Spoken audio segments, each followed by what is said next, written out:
என் அன்பு பிள்ளையே, உனக்கான நன்மைகளை செய்து கொடுப்பதற்காகவே உன் தாயான வழியின்று உன்னை தேடி வந்திருக்கின்றேன்.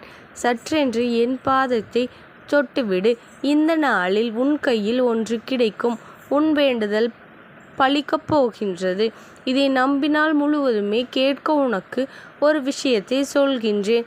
நான் உன்னுடன் எங்கும் எப்பொழுதும் இருக்கின்றேன். எந்த ஆபத்தில் இருந்தும் நீ காப்பாற்றப்பட்டு விடுவாய் என்பதில் சிறிதும் சந்தேகம் வேண்டாம். என் குழந்தையே, இப்போது வயதுக்கு மீறிய சோதனையை அனுபவிக்கின்றேன் என்று நினைக்காதே. உன் அம்மா உன்னை நல்லபடியாக வாழ வைக்கத்தான் போராடி கொண்டிருக்கின்றேன். உன்னை நினைத்துத்தான் உனக்கானதை செய்து கொண்டிருக்கின்றேன். காலங்களும் நேரங்களும் தான் பதில் சொல்லும் என்று உனக்கு நான் அடிக்கடி சொல்லியிருக்கின்றேன். அதற்கு காரணம் என்ன தெரியுமா? உனக்கு பொறுமை, உனது நம்பிக்கை, உனது சகிப்புத்தன்மை நிலைத்து நிம்மதியாக உருவாக்குவதற்காக தான் எப்பொழுதும் இந்த அம்மாவின் அரவணைப்பில் வாழ்ந்து கொண்டிருக்கின்றாய். நீ துன்பமான நாட்களில் கூட எப்படி நம்பிக்கையை எதிர்கொண்டு வாழ்ந்து வருகின்றாய் என்று உன் அம்மாவாகிய எனக்கு நன்றாக தெரியும். அப்படி என்ன என் பிள்ளை, உன்னுடைய தடைகளை அனைத்தையும் தாண்டி வெற்றிப்படிகளாக மாற்ற செய்வேன் என்று நான் சொல்வதை நீ நம்பவில்லையா? ஒரு சில விஷயத்தை நீ பின்பற்றுவது கடினமான விஷயம்தான், இல்லை என்று சொல்லவில்லை.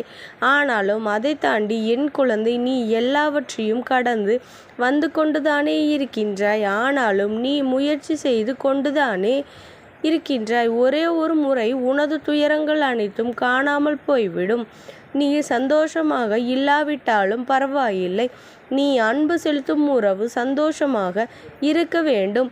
உன் அந்த உறவுதான் பொக்கிஷம் என்பதை நன்றாக தெரிந்து கொள். வாழ்க்கையில் நிறைய பேர் உன்னை தோற்று உள்ளார்கள். ஆனால் யார் பேச்சையும் கேட்காதவர்கள் தோற்று விடுவார்கள்.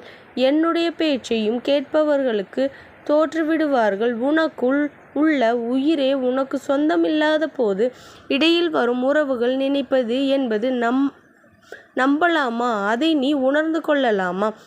வாழ்க்கையில் எல்லா பயணங்களும் சுபுகமாக முடிவதில்லை.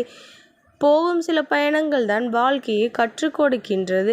நீ மற்றவர்களை பற்றி அறிந்து கொள்ளவே வேண்டாம். உன்னை பற்றி மற்றவர்களோடு பகிர்ந்து கொள்ள வேண்டும். இரண்டுமே உன் நிம்மதியை கெடுத்துவிடும் என்பதனை நீ மறக்கக்கூடாது. நானும் எத்தனை முறை உனக்கான அறிவுரைகளை சொல்லிக்கொண்டே இருக்கின்றேன். என் குழந்தையே, நீயும் அதையும் மீறி கேட்கவே இல்லை. நீ எவ்வளவு நன்மைகளை செய்திருந்தாலும் இறுதியில் இந்த சுயநல உலகம் உன்னை பார்த்து கேட்கும் ஒற்றை கேள்வி, நீ எனக்காக என்ன செய்தாய் என்றுதான் கேட்கின்றார்களா? உன்னை உன்னுடைய எதிரிகள் என்று நீ நினைத்து கொண்டிருக்கலாம். அவர்கள் இப்பொழுதும் ஒரு காலத்தில் உன் பாசத்தோடு பின்னி பிணைந்தவர்கள். ஆனால் நீ எனக்கான என்ன செய்தாய் என்று ஏதோ ஒரு கூட்டத்தில் வைத்து சுடுவது போல உன்னை கேட்டார்களா? இல்லையா? யோசித்துப் பார். நான் சொல்வதை கேள். தனியாக நிற்கத்தான் தைரியம் தேவை. என் குழந்தையே, ஒருவரை பற்றி மற்றவர்களிடம் பேசுவதை விட அவரை பற்றி அவரிடமே மனம் விட்டு பேசிவிடு. என் குழந்தையே, மற்றவர்களுக்கு எப்படி வேண்டுமானாலும் குணம் இருந்துவிட்டு போகட்டும். என் குழந்தையான நீ நேர்பட பேசிவிடு. உனது பிரச்சனைகளை அப்பொழுதே தீர்த்துவிடும்.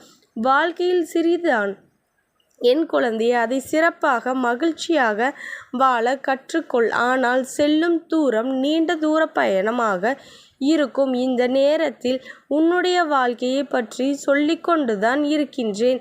கோபம் அதிகமாக படுகின்றாய். உன்னுடைய கோபம் தேவையற்றது. அதை முதலில் நீ தூக்கி எறிந்துவிடு. என் பிள்ளையே, பயப்படுகின்றாயா? பயமே மிக மிக மோசமானது. கோபம் என்பது கொடியது. என் குழந்தையே, அதைவிட மோசமானது எதையும் தைரியமாக எதிர்கொள்ள வேண்டும். நினைவுகளை இனிமையானதாகத்தான் அதை ரசித்துவிட்டு ஆரம்பத்தில் காட்டப்படும். அன்பு, பாசம் எல்லாம் கடைசி வரை வரும் என்று நம்பிக்கை கொண்டிருந்தால் அதைவிட எதுவுமே இல்லை. எல்லாரையும் உடனடியாக நம்பி விடுகின்றாய். ஒன்று சேர்ந்தால் போதும், அவர்களுக்கு நீ 10 செய்கின்றாய். ஆனால் பள்ளிப்பாவத்தை தூக்கி சுமக்கின்றாய். பொய்யை சொல்லி 1000 உறவுகளை தக்க வைப்பதை விட உண்மையை சொல்லி தனிமரமாக நின்றுதான் மனசாட்சி. என் குழந்தையே, உன்னுடைய மனசாட்சி மட்டும்தான் கடைசி வரை உனக்கு இருக்கும். உண்மையாக இருக்கும். அமைதியாக இருப்பது மிக மிக கடினமானதுதான். ஆனால் அப்படி இருக்க பழகிவிட்டால் நிம்மதி உன்னை தேடி வரும். ஒரு சிலர் உன்னை சுற்றி இருப்பவர்களை பார். நீ எதை கேட்டாலும் சிரித்து எதை கேட்டாலும் மௌனமாக இருப்பார்கள். அது நீ கெட்டது என்று நினைப்பாய். இல்லை தங்கமே, அப்படித்தான் இருக்க வேண்டும். எந்த பிரச்சனையும் வராது. அப்படியே பிரச்சனையே வந்தாலும் யாரும் எதுவும் சொல்லிவிட முடியாது. உனக்கான காலம் அனைத்திற்கும் நிச்சயமாக பேசும் சக்தி கிடையாது. நடந்தது என்ன? அழுது கொண்டிருப்பது வாழ்க்கையில் அல்ல. இன்னும் நினைத்த இடத்திலிருந்து அதே இடத்தில் நின்று கொண்டு அழுது கொண்டிருக்கின்றாய். உன் பின்னால் வந்தவர்கள் எல்லாம் உன் முன்னால் சென்று கொண்டிருப்பார்கள். முன்னால் சென்றவர்கள் எல்லாம் உன் வாழ்க்கையில் உயர்ச்சி சென்று கொண்டிருப்பார்கள். யோசித்துப்பார். அவர்களுக்கு கஷ்டம் நஷ்டம் இருக்கத்தான் செய்தது. அதையெல்லாம் துச்சமாக மதித்து வெற்றி பயணத்தை அடைந்து சென்றார்கள். நீயும் பயப்பட்டு அதே இடத்தில் நின்று கொண்டிருக்கின்றாய். என் பிள்ளையே, கவலைப்படாதே. உன்னை அழ வைத்தவர்கள் முன்னால் சிரித்து வாழ்ந்து காட்ட வேண்டும். சூழ்நிலைகள் மாறும் பொழுது சிலருடைய வார்த்தை உன்னை கொல்லத்தான் செய்கின்றது. நானும் அதனை பார்த்து கொண்டுதான் இருக்கின்றேன். இங்கு பலது முகங்கள் கூட மாறிக்கொண்டேதான் இருக்கின்றது. கவலைப்படாதே. நேற்று நடந்ததை கடந்து சென்றுவிடு. உன்னை தூக்கி போட்டவர்களை கனவில் கூட நினைக்காதே. இன்று நடந்ததை நீ அனுபவமாக நினைத்துக்கொள். நாளை நடப்பதை எதிர்கொண்டு வந்துவிடும். நடந்ததையும் இழந்ததையும் துரோகம் இழைத்தவர்களையும் நினைத்து நீ வருத்தப்பட்டு கொண்டிருந்தால் உன்னுடைய வெற்றியை நீ அடையவே முடியாது.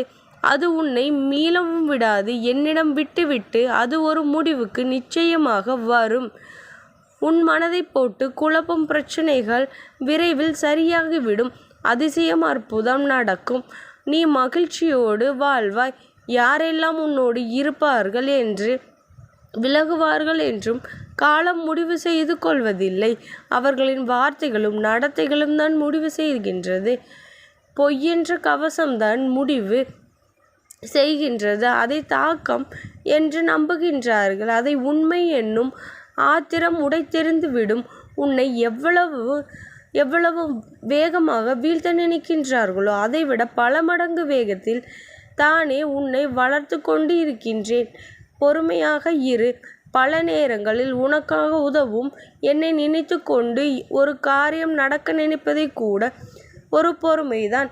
எங்கு சென்றாலும் எப்பொழுதும் பொறுமையாக இருந்து என் மனதில் நினைத்து நின்றாலே போதும். இந்த அம்மாவின் அன்பும் ஆசீர்வாதங்களும் உனக்கு என்றைக்கும் முழுமையாக கிடைத்து கொண்டே இருக்கும். ஓம் சக்தி போற்றி. ஓம் ஆதிபராசக்தி போற்றி போற்றி.